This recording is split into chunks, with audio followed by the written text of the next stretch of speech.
Hello, this is a short video on making calls on ActivistCentral. First, you'll need to sign into the website. You'll receive information from your phone bank coordinator that will include the URL. It'll include your username and password. And once you type in the URL, you'll go to a site that looks like this. You'll see the user login, username, and password. So let's go ahead and do the test one here. So it's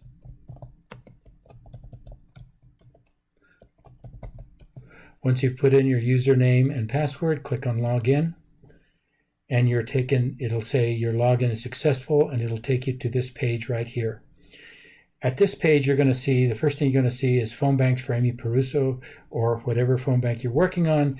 In this case, we're working on this phone bank. Now that you've logged in, notice the action boxes on the right side of your screen right here. These action boxes will help you get started. The first thing you want to do is click on self-registration. When you click on self-registration, you're taken to a page that basically allows you to enter information. I am willing to help on weekends. If you want to leave a note, you can. And then click on register. Once you've clicked on register, you'll notice participant is created, you're registered, and now you can click on phone bank. Once you do that, you're at the point where you can start making calls. Now, click on Start Making Calls, and you'll notice the interface that you see is really an interface that has the script on the left-hand side and the action on the right-hand side. So I would familiarize yourself with this script, click through it, read through what it says, and get familiar with it. But basically, this is what you're going to be seeing when you get here. Now, in order to start the calls, all I want you to do is click on this button that says Calls. When you click on Calls, it's going to start the phone call, and the phone will ring at this phone number. You'll either get someone that answers the call, in which you then turn around and read them the script, or you're going to get a wrong number, possibly. You may have no answer. When you call, you have the ability to leave a message. And the way you do that, looking at the screen, if I click on call, the first thing that comes up is the ability to hang up or the ability to play message.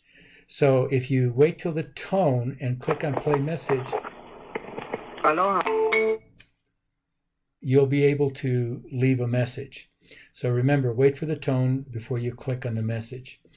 So if you do get somebody live, you're going to ask them these questions. And then once you've done that, you're going to change the status, these are called statuses, to called. And once you click on call, notice that next appears. So if you have talked to somebody and you've completed the call, you click on called, then click on next. And the next individual will show up with a different phone number. You can start again.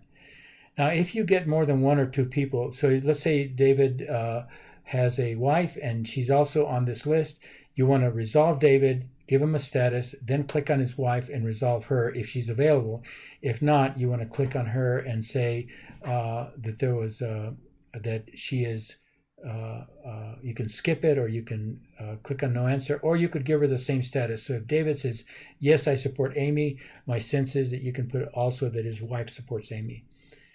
Talk to your phone bank coordinator about how to proceed on that. Once you've done that, you continue to make calls as quickly as possible. Remember that we're not in a hurry necessarily, but we want to get as many calls done as possible. So when you hear the phone ring, if it does, nobody answers within 5 rings, click on no answer and then next. And also remember, wait till you hear the beep before you leave a message. So I hope this is helpful. Thank you very much.